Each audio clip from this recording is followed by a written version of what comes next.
Hi guys, welcome to my channel. Before starting, subscribe and like the videos, it really helps. The content from this video are taken from the web novel and manga series of Mushoku Tensei Jobless Reincarnation. Now please enjoy the video. Part 5. It became lunch break. I didn't go to the dining hall. I had things to do in a different place today. In the student council room. If I'm going to seriously go out with Sylphie, then I can't just continue to remain silent in front of them. They moved in order to bring Sylphie and I together. Therefore, in some sense, the permission is already in our hands, but this needs to be done formally as well. The top floor of the school building, furthest room inside, that just a bit extravagant door had the letters, Student Council Room, carved into it. After knocking there. Who is it? It was Luke's voice. It's Rudius Garrett. I've come to talk about recent matters. After responding like so, for an instant it went silent inside. After that I heard the sound of things somehow being hurried about. I guess it's because I came without an appointment. I might have done something bad. Wah, enter. It was Luke's voice. I opened the door and entered the room. Princess Ariel was sitting in an expensive-looking chair. She had her pretty blonde hair in a weave. Her good looks were almost transparent. However, her figure was average for her age, I'd say. Her muscle was the same as an average female, her chest wasn't big and wasn't small either. Standing fixed and upright on her sides were Luke and Sylphie with her sunglasses on. Sylphie is dignified while she's working. Crisply dressed, how do I put it, she gives off the feeling of a trusted retainer. Her usual crybaby-like appearance is nowhere to be seen. It's also a bit different from the other slightly childish and frank image I hold. It's a cold-hearted impression. I see now, certainly in order for Sylphie to maintain this image it's better for her not to say anything. I'm very grateful for this meeting with you. I am the one called Rudius Garrett. While speaking with an expression of gratitude in the noble style I kneel before Ariel and lower my head. I haven't properly learned etiquette towards royalty, but probably something along these lines would be good. This isn't the royal palace. You and I are mutually both students. Please raise your head. I raised my head at Princess Ariel's words. However, I remained kneeling. I can't afford to shame Sylphie after all. In front of my lover's boss, it's better to do it properly. And then, what business does Rudius Dono, whose fame has roared throughout the school, come here for today? When you listen to Ariel's voice it feels like it numbs the area around the top of your brain. It's a good sensation. I guess this would be a charismatic person. Or else, this person might be a Miko as well. There is magic that works with the voice. It wouldn't be strange for there to be a Miko who fascinates the other side with their voice. I'm sure you've already heard various things from Sylphie, but I've come here to talk a bit about things in regards to that matter. Ariel was wearing a bit of a serious face. From Sylphie I've heard a bit of the princess's expectations. Even after she was forced to make her escape to here, it seems she still hasn't given up on the crown. For that sake, she continues to attend this school, and she's trying to win over influential allies. I've had Sylphie cure my illness. I've heard of your highness's collaboration with Sylphie in relation to that. Therefore, if there's some kind of opportunity where I can be of assistance to you, please call upon me. Ariel slowly listened to those words, and then she exchanged looks with Luke. Luke deeply nodded and opened his mouth. We thought you wanted to avoid getting involved in the political strife of the Asura nobles though. After being asked I had an immediate reply. Certainly, I don't want to stick my neck in any political strife in Asura Kingdom. Someone like me would just be crushed like an insect after all. Although, if my loved one is going to be inside of that vortex, the story is different. While saying that I look at Sylphie. Her face is bright red. During a time when Sylphie is on the verge of death, if I were living nonchalantly, that is something I would not stand for after all. Ariel made a surprised face. Luke as well. I wonder if I said something weird. Luke opened his mouth. Don't you have any kind of antagonism towards the Garrett family?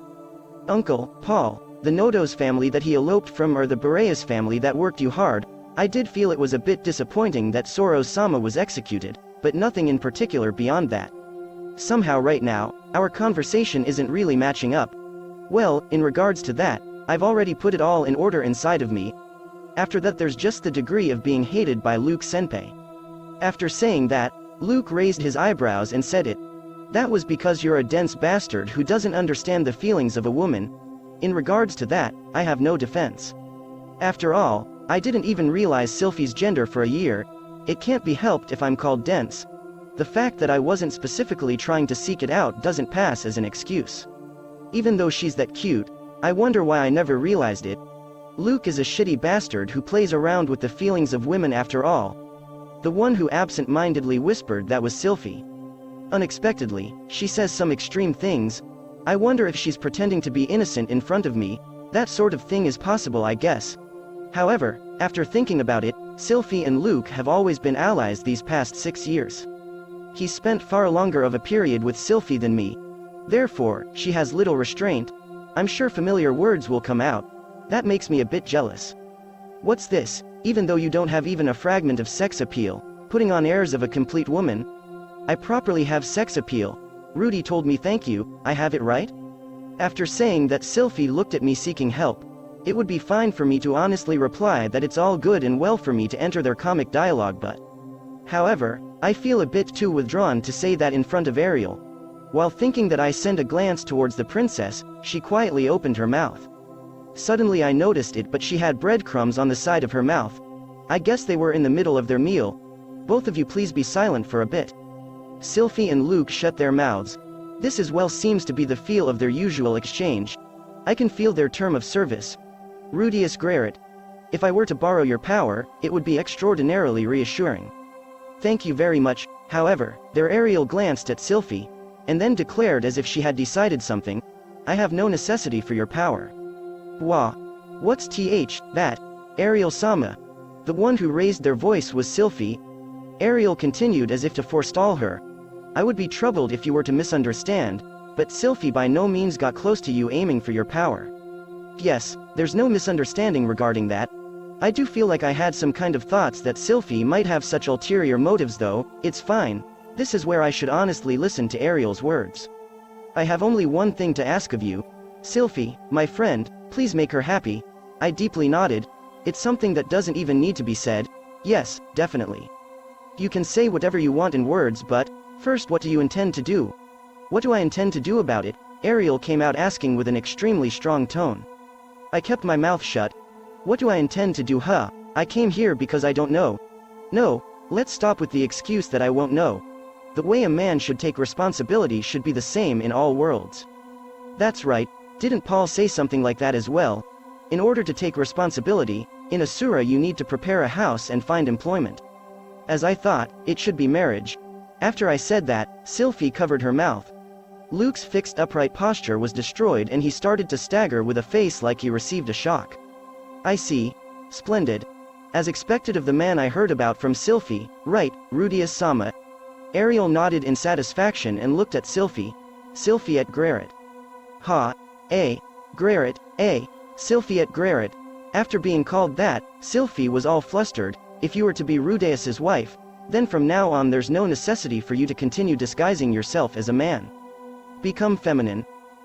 But if I don't disguise myself, Ariel-sama will. In exchange, Rudius, I'd like to make use of your name. Right now, in this area, there are no people who don't know about you. If such a person as you were to accept my trusted friend Sylphie, there might be people who come out with misunderstandings at their own convenience. I see now. If I remain together with Sylphie, a connection between Ariel and I will be made. There will be guys who think like that is what it means. She won't borrow my power, but she'll borrow my reputation. Though what she's doing is mostly the same, but she sure uses interesting expressions. That's an easy request. In my regards, it would be fine for me to honestly assist as your follower, though. I don't need you. Since your power is too great, it's beyond what I can handle. I wonder if it's that strong, is what I was thinking, but in my regard it's a convenient development. It seems like a pain to be stuck close to Princess Ariel and forced to move around doing various things after all. I'll just take that honestly. Of course, if there's a time when you need it, I permit you to use my name as well. It's not the strongest faction, but the name of the second princess of Asura Kingdom might prove useful to you somehow or other. That is appreciated. Having the backing of important people, no matter how many you have, it's a good thing. However, this really is quite convenient for me. I received Sylphie, but it's fine if I don't do anything. On the contrary, if a time comes up where there's a problem, we have Ariel working as our backing. For I who often causes problems, having Ariel's backing is extremely appreciated. However, I wonder if it's really fine. I wonder if she won't demand something else later. They say good stories have a reverse side to them though. No, if she's going to look after us, I don't really feel reluctant about at least returning that part. And then, Sylphiette, what do you plan to do? Wah, yes. Just as I have until now while serving Ariel Sama, Rudy, no, as Rudeus's wife is how I feel I want to give it my best. I see, please become happy. After a slightly silent embrace, Ariel pushed on Sylphie's back with a pawn. Sylphie came over in front of me. She was scratching the back of her ear very shyly. Cute. I want to lick them. No, here I need to endure it. Ariel is in our presence after all. Rudy, that is, please take care of me from here on out. Ah, yes. Please take care of me as well. We lowered our heads awkwardly. Sylphie was fidgeting for a short while after that, but suddenly she looked behind her. Just like that, Ariel and Sylphie gazed at each other. That is, Ariel Sama, Luke, thank you for everything until now. After taking her sunglasses off, Sylphie said that and lowered her head. I followed after that and lowered my head. Just like this, I gained a connection to the Ariel faction. And then it became that I would get married to Sylphie. That's it guys, thank you for watching. Subscribe if you want more and don't forget to like the videos.